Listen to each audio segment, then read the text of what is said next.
Hello students. तो आज की क्लास में हम कोऑर्डिनेशन, स्टिमुलाई, रिस्पॉन्स, रिसेप्टर्स और इफेक्टर्स के बारे में पढ़ेंगे। ठीक है student, neural control and coordination में बार बार इन टर्म्स का यूज हो रहा है। ठीक है, क्या मतलब है पहले तो हम ये समझ लेंगे। ऐसे बहुत सारे स्टूडेंट हैं जिनको नहीं पता कि रिस्पॉन्स का मतलब क्या होता है, स्टिमुलाई का मतलब क्या होता है, ठीक है, रिसेप्टर्स का मतलब क्या होता है, ये इफेक्टर्स अभी मैंने लास्ट क्लास में बताया था कि मोटर न्यूरॉन्स में, ठीक है, कि नर्वस सिस्टम से सिग्नल कहाँ जनरेट होता है, इफेक्टर ऑर्गन तक। ठीक है, तो अब ये कुछ बच्चों के आए थे, क्वेरी भी आई थी कि ये इफेक्टर्स क्या होते हैं मैम, इफेक्टर ऑर्गन किसे कहते हैं।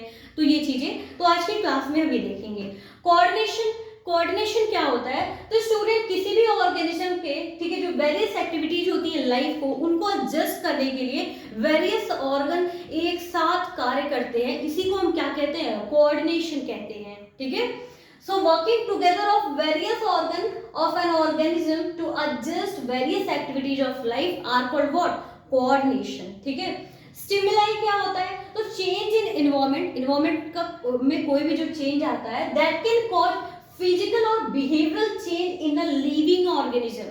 तो उसकी वजह से क्या होता है कि लिविंग ऑर्गेनिज्म में एक फिजिकल या बिहेवियरल चेंज होता है, दैट इज स्टिमुलाई। वही क्या होता है, स्टिमुलाई होता है। ठीक है, तो अब बात आती है रेस्पॉन्स। रेस्पॉन्स क्या होता है, तो the reaction of an organism, ठीक है, टू एन इंटरनल और एक्सटर्नल स्टिमुलस। इंटरनल या एक्सटर्नल स्टिमुलस से ऑर्गेनिज्म जो रिएक्शन मतलब करते हैं, ठीक है, जो रिएक्ट करते हैं, तो वो क्या होता है, वो रेस्पॉन्स होता है, उसी को हम रेस्पॉन्स कहते हैं।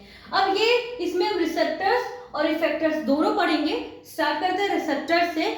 सेल्स या ग्रुप ऑफ सेल्स, ठीक है, इन सेल्स ऑर्गन जो डिटेक्ट करता है स्टिमुलाई को और कन्वर्ट करता है उसको किसमें, इंपल्स में, हम उनको क्या कहते हैं, रिसेप्टर्स कहते हैं स्टूडेंट। अब देखिए ये कितने, अब सेंस ऑर्गन की बात आ रही है, कितने सेंस ऑर्गन है, 5 है, तो 5 रिसेप्टर्स भी पाए जाते हैं। ठीक है, कौन कौन से वो 5 रिसेप्टर्स हैं, ठीक है, तो पहला फोटो रिसेप्टर्स, फोनो receptor, thermo receptor, olfactory receptor, gustatory receptors.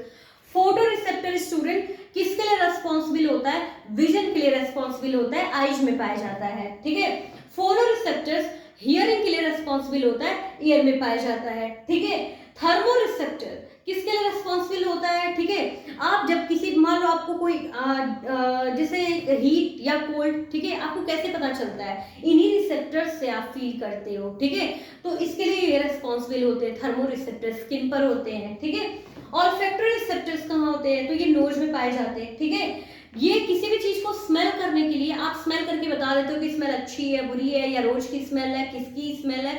ठीक है, तो इसमें जो इसके लिए जो रेस्पॉन्सिबल होते हैं वो होता है ऑल्फैक्टरी रिसेप्टर्स, नोज में पाए जाते हैं।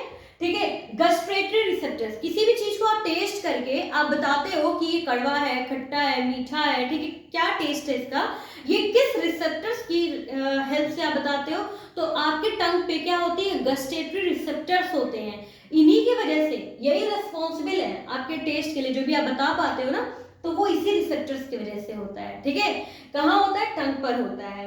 So this is all about receptors, ये रिसेप्टर्स के बारे में हो गया। अब हम देखेंगे इफेक्टर्स। ये इफेक्टर्स क्या है, तो student part of the body that responds to impulse, ठीक है, sent by nervous system converting them into action. ठीक है, जैसे कि मसल्स हो गए और ग्लैंड हो गए, तो ये क्या हो गया, this is all about effectors. Student आप एक बार इसका स्क्रीनशॉट ले सकते हो, क्योंकि बोर्ड में कई बार, ठीक है, पूछता है इन रिसेप्टर्स के बारे में, रेस्पॉन्स के बारे में, स्टिमुलाई के बारे में। ठीक है, 1 मार्क्स में आते हैं,